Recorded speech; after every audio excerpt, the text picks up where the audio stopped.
우리가 성경적 윤리를 공부할 때 빼놓을 수 없는 것은 구속력입니다. 다시 말하면 사람들을 어떻게 듣게 할 것이냐 하는 문제입니다. 무엇이 옳은 것이냐, 무엇이 윤리적이냐라는 문제에 대한 해답을 얻었다고 하더라도 사람들이 그것을 지키지 않으면 소용이 없습니다. 그렇기 때문에 그들이 어떻게 그것을 지키게 할 수 있느냐, 소위 구속력의 문제는 예나 지금이나 모든 사회, 모든 문명에서 문제입니다. 교통법규를 만들더라도 운전자들이 지키지 않으면 소용이 없습니다. 신호등, 버스 전용 차선, 속도 제한, 이런 법규를 운전자들이 지켜줘야 되는데 지키게 하기 위해서 정부는 무엇을 사용합니까? 수많은 감시 카메라와 또 교통경찰들을 동원해야 됩니다. 그리고 법규를 어긴 사람에게 벌금을 부과하고 면허를 취소하고 면허를 정지하고 이런 방법을 동원해야 사람들이 교통법규를 지킵니다. 심지어 얼마 전에는 파파라치들을 동원해서 교통법규 어기는 장면을 찍어서 사진을 찍어 보내면 벌금을 나눠 가졌습니다. 정부가 반을 갖고 반은 사진 찍은 사람을 주고 이런 식으로 이 운전자들이 교통법규를 지키도록 하려고 애를 썼습니다. 만일 단속이 없다면, 그래서 교통경찰도 없고 단속 카메라도 없다면 운전자 중에서 몇 명이나 법규를 지킬지, 우리 중에 몇 명이나 법규를 지킬지는 그건 미지수입니다. 그런데 윤리와 교통법규를 같이 생각할 수는 없어요. 우리가 살인이라든가 도둑질을 하지 않는 이유는 단속이 심해서가 아닙니다. 내가 요즘에 누구를 죽이고 싶은데 단속이 심해서 못한다. 내가 도둑질을 해야 되겠는데 단속이 심해서 내가 기다린다. 이런 사람 없습니다. 이것은 좀 더 깊은 차원의 구속력이 있는 것입니다. 이건 무슨 카메라가 있고 지키는 사람이 있기 때문에 안 하는 게 아니고, 이건 좀 더 깊은 차원의 우리의 양심이라든가 우리의 가치관이라든가 이런 좀 더 깊은 차원의 구속력을 발휘하기 때문에 우리가 따르는 그런 이 법규예요. 그럼에도 불구하고 살 굶은 사람 중에 도둑질 안 하는 사람이 없다고. 이 극단적인 경우가 되면 평소에는 내가 하면 안 된다라고 생각했던 것도 하고자 하는 유혹을 받을 때가 올 것입니다. 누가 죽도록 밉다든가 원수를 갚아야 된다든가 저 사람이 죽어야 내가 산다든가 경우는 다르겠지만 극단적인 경우가 되면 사람이 자기의 마음속에 이것은 나쁘다, 이것은 안 된다라고 믿었던 것도 타협하는 경우가 올 수 있습니다. 그렇기 때문에 구속력은 어디까지 효과가 있느냐 하는 것은 아주 중요한 질문이 되는 것입니다. 그런데 오늘 본문에서 모세가 바로 그것을 물어봅니다. 모세가 12절에 이스라엘 자손도 나를 듣지 아니하였거든 바로가 어찌 들으리까? 나는 입이 둔한 자니이다. 이 말씀은 모세가 지금 자기가 입이 둔하기 때문에 설득력이 없다라고 변명하는 것처럼 들리지만 모세는 더 원론적인 질문을 하나님께 하고 있는 것입니다. 이스라엘 백성도 나를 듣지 아니하였거든. 다시 말하면 하나님의 백성도 하나님의 말씀을 듣지 않는다는. 그런데 어떻게 비신자가 하나님의 말씀을 듣겠습니까? 이것은 하나님의 말씀을 우리가 들었다고 하더라도, 전에 들었다고 하더라도, 하나님의 뜻을 우리가 안다고 하더라도 과연 그것이 얼마만큼의 구속력이 있습니까? 사람들이 듣게 하려면 어떻게 해야 됩니까? 라는 모세의 고민을 담고 있는 것입니다. 그리고 어떻게 보면 하나님의 고민을 말하고 있는지도 모릅니다. 저는 성경상에 하나님이 과연 당신의 말씀의 구속력에 대해서 고민을 하셨는지는 잘 모르겠습니다. 하나님이 얼마만큼 고민하셨는지는 모르겠는데 적어도 사람들은 엄청나게 고민을 했고 모세와 선지자들은 이 문제를 놓고 씨름했습니다. 모세는 지금 이 시점뿐만이 아니고 이후에 자기가 하나님으로부터 십계명을 받고 율법은 받을 후에도 똑같은 문제를 가지고 고민했을 것입니다. 이 십계명을 하나님이 주신 것인데 그러나 이스라엘 백성이 이것을 얼마만큼 지킬 것이며 그들이 이 계명을 지키게 하기 위해서는 무엇을 해야 될까? 어떻게 하면 그들을 듣게 할 것이냐? 적어도 모세는 그 문제에 대하여 고민했을 것입니다. 구속력, 바인딩 파워, 어떤 계명이 그냥 하나의 희망사항이 아닌 사람들이 그것을 듣도록 만드는 힘, 이것이 어디에서 오느냐 하는 것입니다.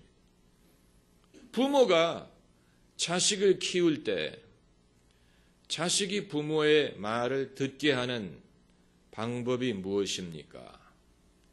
맴매죠. 맴매. 야단이 맴매. 말 안 들으면 맴매. 애기였을 때 그렇게 시작합니다. 그런데 만일 이 부모가 말 안 들으면 맴매라고 했는데 그 녀석이 말을 안 들으면 그때는 할 수 없이 맴매를 들어야 됩니다.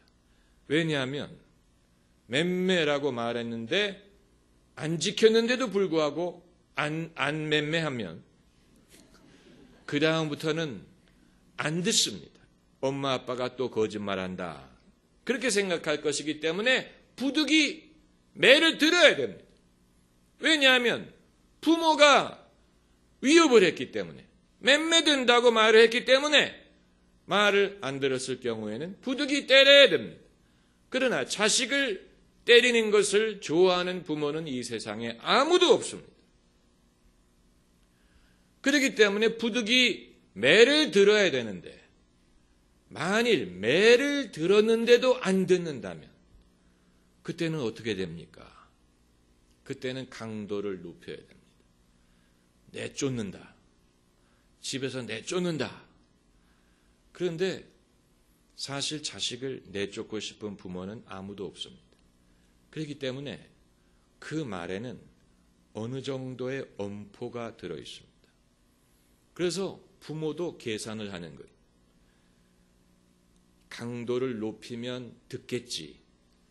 그래서 부모가 원하는 것은 너 그래도 말 안 들으면 집에서 내쫓는다. 그랬을 때 자식이 겁을 먹고 안 그러겠습니다. 잘못했습니다. 이렇게 해주기를 바라는 것이죠. 그런데 만약 자식이 쫓으려면 쫓아내라고 이렇게 하게 되면 부모는 이제 카드가 없는 거예요. 카드가 없는 거예요. 쫓아낼 수밖에 없죠. 그러나 그걸 원하는 부모는 아무도 없습니다. 쫓은 다음에 어떻게 할 겁니까? 그렇죠? 이 교사들의 입장도 마찬가지가 아닙니까? 요즘에 대한민국에서는 체벌을 금지했는데 그렇기 때문에 학생들이 선생의 말을 듣게 하려면 이제 뭐 벌점을 준다든가 무슨 이 이런 식으로 불이익을 주는 방식을 통해서 듣게 하는 방법밖에 없습니다. 그런데 모든 애들이 매를 맞아야 부모의 말을 듣는 건 아니에요. 모든 학생들이 학교에서 어떤 벌점을 받아야만 듣는 것은 아닙니다. 이상적인 케이스는 매를 맞지 않고도 부모의 말을 잘 듣는 아이들, 또 학교에서 벌을 받지 않고도 선생님의 말을 잘 듣는 학생들이 가장 이상적이에요. 제가 옛날에 중학교를 다닐 때, 한국에서 중학교를 다닐 때 하루는 등교하는 길에 두발 단속에 걸렸습니다. 그때만 해도 이 머리를 이렇게 손가락을 이렇게 댔을 때 손가락 위로 머리가 나오면 안 돼. 그러니까 빡빡 깎든가 조금 자라는 것은 허용을 하지만 선생님이 이렇게 손을 대가지고 손가락 사이로 머리가 나오면 이 두발 단속에 걸립니다. 그렇게 하면 어떻게 하는지 여러분 아시지요? 이 훈육 선생님이 와리깡을 갖고 있다가 머리에다가 고속도로를 만든 머리 가운데로 이 와리깡으로 한번 싹 지나가면 고속도로가 생기. 그러면 당연히 다음 날까지는 애가 머리를 깎고 오니까 아주 원시적이고 아주 그 불쾌한 방법이지만 그런 식으로 두발 단속을 했는데 제가 걸린 거예요. 근데 훈육 선생님이 제가 아는 선생님, 그분도 저를 알아요. 그래가지고 처음에는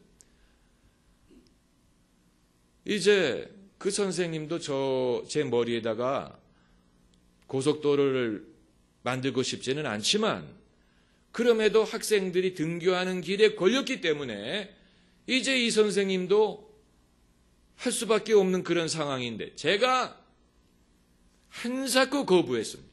네, 그분이 이 와리깡을 들이대는 것을 한사코 거부했어요. 그 선생님이 이렇게 반 웃으면서 이제 쫓아오는 거예요. 저를 쫓아오는 교실까지. 그분의 입장이 난처하죠. 네, 원래는 이 말을 잘 듣는 학생이기 때문에 특별히 벌을 주고 싶지는 않지만 그러나 걸렸으니까. 그래서 제가 한사코 거부하면서 교실까지 가가지고 다른 학생들이 안 보이는 데까지 오니까 그 선생님이 그냥 놔주시더라고요. 그러니까 사람들이 안 보면 놔줄 수가 있어요. 그러나 보면 법대로 해야 돼요. 그렇지 않습니까? 이 징벌이라는 것은 당사자뿐만이 아니고 남의 이목을 위해서도 지켜야 되는 것입니다. 남의 이목을 위해서도 법을 어기면 이렇게 된다라는 본보기를 보여야 될 필요가 있는 것이지요. 그런데 성경적 윤리를 공부하면서 우리가 하나님에게 묻고 싶은 것은 하나님이 아마 대답 안 하실 겁니다.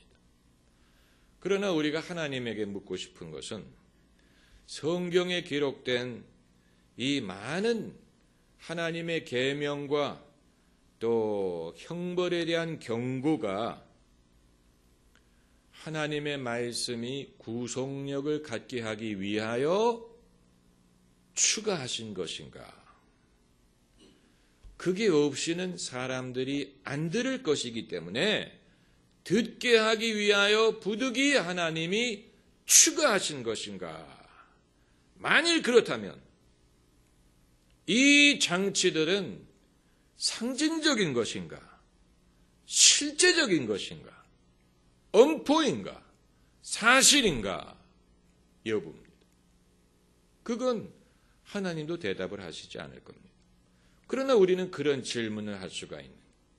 부모도 자식에게 엄포를 말할 수밖에 없는데 어느 부모도 자식이 그렇게 되기를 원하지는 않아요.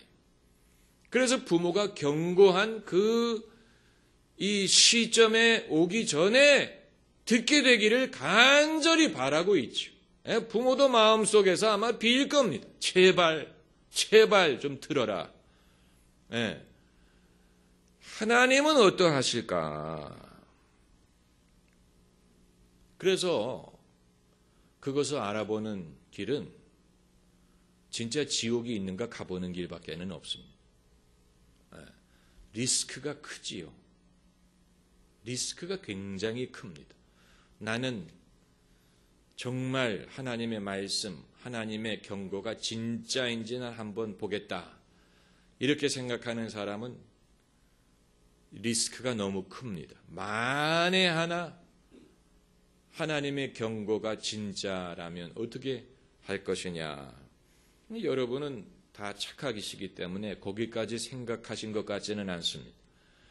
그러나 성경 말씀을 묵상하노라면 거기에 대한 의문을 갖게 됩니다. 의문을 갖게 됩니다. 차라리 내세에서의 징벌보다는 금세에서 말씀을 순종했을 때 받는 축복과 불순종했을 때 받는 고난을 통해서 배우는 것이 더 쉽고 확인이 더 쉬울 수도 있어요. 그건 여러분들도 경험해 보셨을 것입니다. 이 세상에서 내세까지 기다리지 않더라도 이 세상에서 내가 하나님의 말씀을 잘 듣고 순종을 했더니 하나님이 복을 주시는 것을 경험을 하고 또 말씀을 듣지 않고 불순종했더니 하나님이 나에게 시련을 주시는 것을 경험을 함으로써 내가 하나님의 말씀을 듣는 것이 나에게 유익하구나, 그것이 옳구나, 불순종하면 안 되겠구나를 깨닫는 것이 더 쉬울 수도 있습니다. 반대로 내세까지 기다리는 것은 그건 적어도 확인을 하는 것은 불가능하지요. 확인하는 것은 어렵습니다. 하지만 분명한 것은 우리가 복을 받거나 벌을 받는 것을 통해서만 하나님의 말씀을 듣는 것은 하나님이 기뻐하시지 않을 것입니다. 그건 마치 뭐와 같으냐면은 단속하기 때문에 법규를 지키는 운전자와 같아요. 단속을 하기 때문에 지키는 사람. 단속이 없을 때는 안 지키는데 단속하기 때문에 부득이 지키는 사람들이 사실은 꽤 있을 겁니다. 스스로 똑똑하다고 생각하는 사람일수록 단속을 피하려고 하고 단속이 있을 때는 부득이 지키는. 그래서 사실 요즘에 내비게이션에 들어있는 기능 중에 이 과속 카메라가 어디에 있는지를 알고 그러나 그걸 직접적으로 말하는 것은 불법이기 때문에 300m 전방에 과속 카메라가 있습니다라고 말하는 내비게이션은 하나도 없고 그 대신 완곡법으로 300m 앞에서 시속 70km로 안전운행하십시오. 그 이유는 말하지 않아요. 그 이유는 말하면 안 돼. 그러나 그 이유가 뭔지 모든 사람이 다 알아요. 그래서 어디에 카메라가 있다. 그래서 이제 그 소리가 들으면 사람들이 속도를 줄이는. 저는 이것이 인간의 속성의 한계인가. 단속을 해야만 듣는. 그래서 하나님의 말씀도 하나님이 경고를 해야만. 너 그러면 지옥 간다. 너 그러면 이 벌 받는다. 너 그러면 망한다. 이런 식으로 하나님이 단속을 경고하셔야만 과연 하나님의 말씀을 듣는 것이 인간인가? 만일 그렇다면 하나님은 그런 방식을 채택하실 수밖에 없겠지요. 그러나 그것은 하나님이 기뻐하시는 방법은 아니에요. 하나님이 그것을 기뻐하실 리가 없습니다. 우리 모두를 인격체로 만드셨고 우리 모두가 그런 이 초등학생 같은 그런 차원이 아닌 우리가 스스로 판단하고 스스로 바른 것을 원하고 좋아하고 동의하고 또 하나님을 경외하고 하나님을 사랑하고 하나님을 위하는 마음이 있어서 어떤 경고라든가 단속이라든가 징벌이라든가 이런 것 때문이 아니라 내가 하나님을 믿고 하나님의 말씀에 동의하고 내가 그것을 바라고 원하기 때문에 따르는 것, 그것을 하나님이 당연히 기뻐하시지. 당연히 하나님이 그것을 기뻐하시지. 부모도 마찬가지 아닙니까? 자녀가 나이가 20이 되고 30이 됐는데도 여전히 청개구리라면 어느 부모가 기쁘겠습니까? 그래서 숙제를 마치면 아이스크림을 준다. 이게 초등학교 3, 4학년 때는 이해가 되는데 대학생이 됐는데도 부모가 그래야 된다면 그건 전혀 기쁜 게 아니지. 부모가 바라는 것은 이 아이가 철이 들어서 이제는 자기가 해야 되는 것을 스스로 알고 스스로 그것을 할 수 있는 어른이 되는 것을 바라는 것입니다. 그게 부모가 원하는 것이고 부모가 그것을 기뻐하는 것이지요. 하나님도 마찬가지. 하나님도 마찬가지. 제가 지난 주일날 말씀드린 것처럼 그렇기 때문에 하나님이 우리에게 예수님을 보내주시고 율법이 아닌 은혜로 말미암아 살게 하시고 우리 안에 성령을 주셔서 돌에 새긴 율법이 아닌 우리의 마음판에 새긴 하나님의 율법을 쫓게 하시고 외부로부터 주입하는 강요하는 율법이 아닌 우리의 마음에서 우러나오는 성령의 감동으로 은혜로 우러나오는 자원하는 마음으로 하나님과 동행하도록 하셨습니다. 그게 하나님이 원하시는 것이. 다만 모든 사람이 항상 그대로 사느냐? 그건 아니죠. 그렇지 않습니다. 우리가 실족할 때도 있고 불순종할 때가 있고 고집 피울 때도 있습니다. 그때의 하나님의 옵션이 무엇이 있을까? 우리는 생각하고 싶지 않아요. 하나님의 옵션이 뭐가 있을까? 하나님은 어떤 맴매를 갖고 계실까? 우리는 알고 싶지 않아요. 네, 그건 두려운 것이고 그리고 그 중에 이 엄포가 있나 아니면 다 실제적인 것인가 우리는 알지도 못하고 사실 알고 싶지도 않습니다. 거기까지 가고 싶지 않습니다.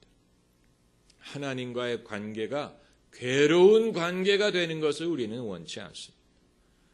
부모도 자식도 마찬가지. 자식과의 관계가 괴로운 것이 되는 것을 원하는 부모는 아무도 없어요. 네? 자식들도 마찬가지. 대한민국의 청소년들이 부모에게 가장 많이 듣는 말이 그런 말이에요. 공부했냐? 숙제했냐? 시험 준비했냐?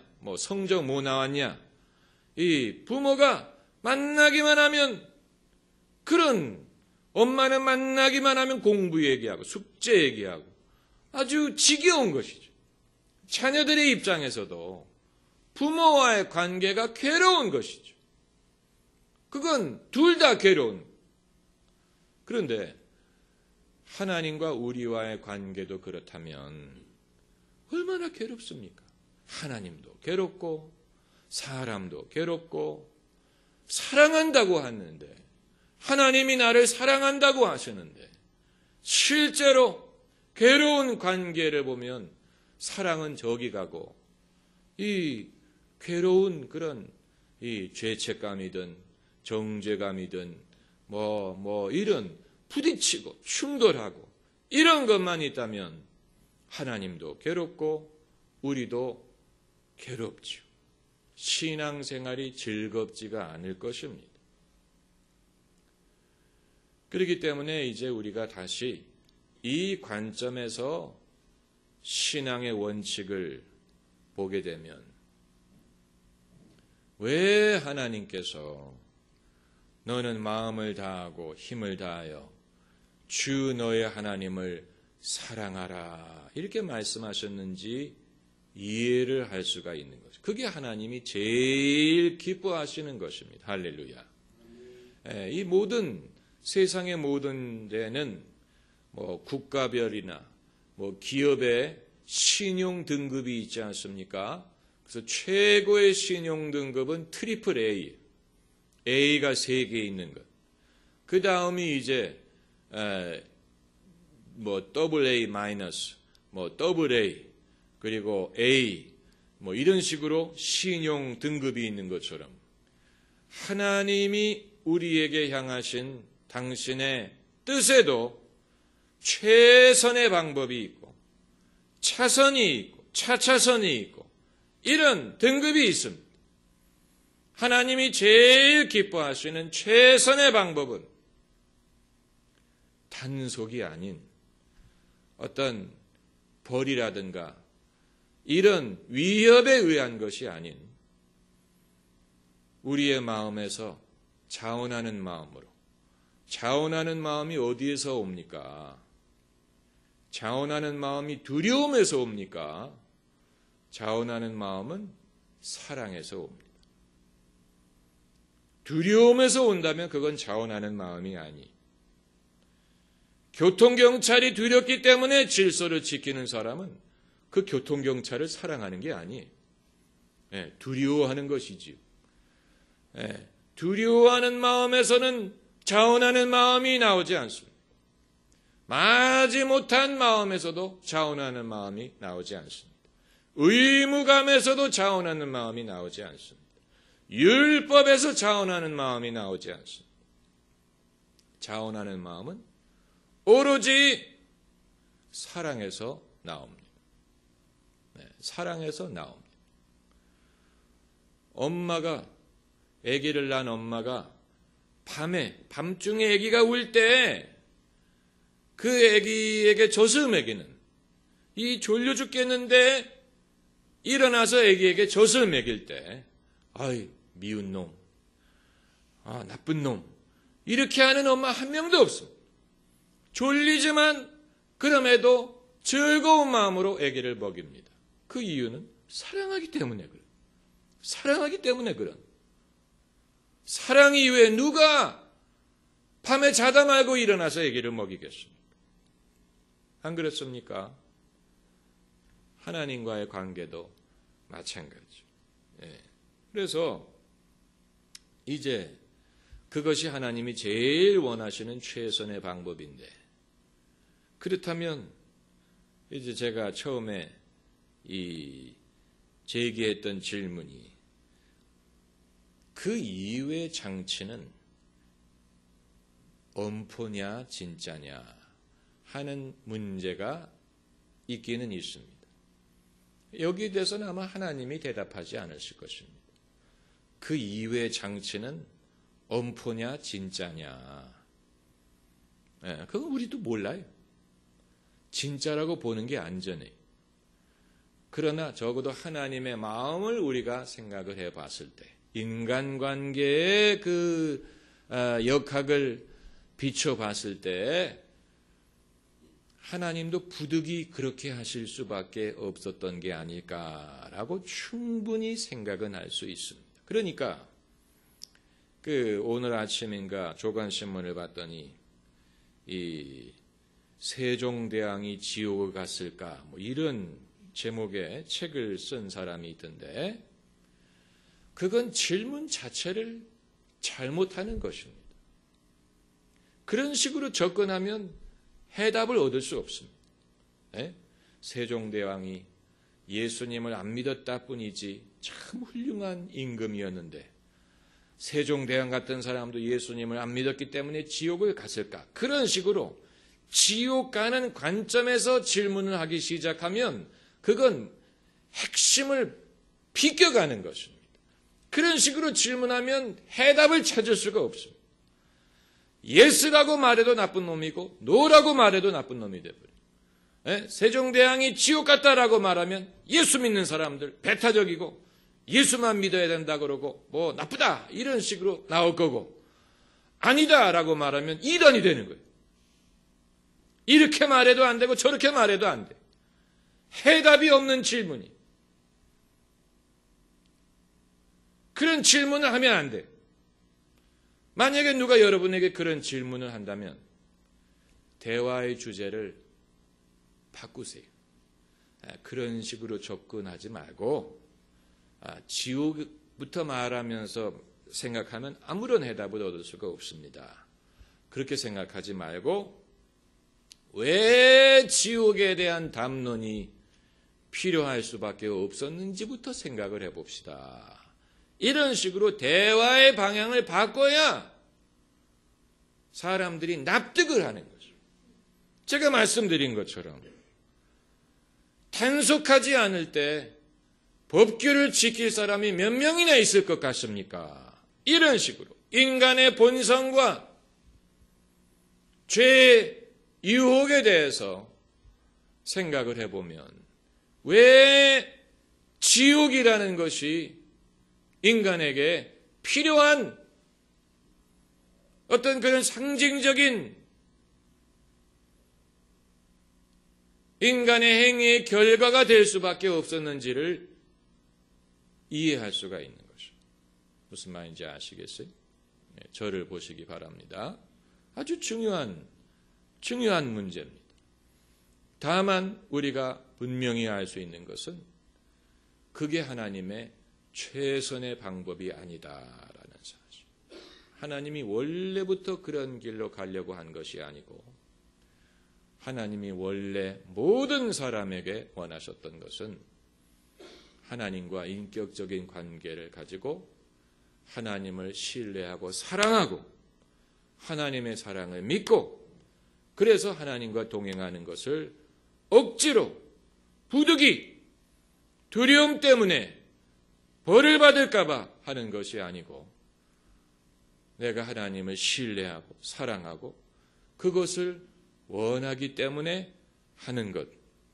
그것을 애초부터 하나님은 원하셨고 지금도 원하고 계시다는 사실. 할렐루야. 기도하십시오.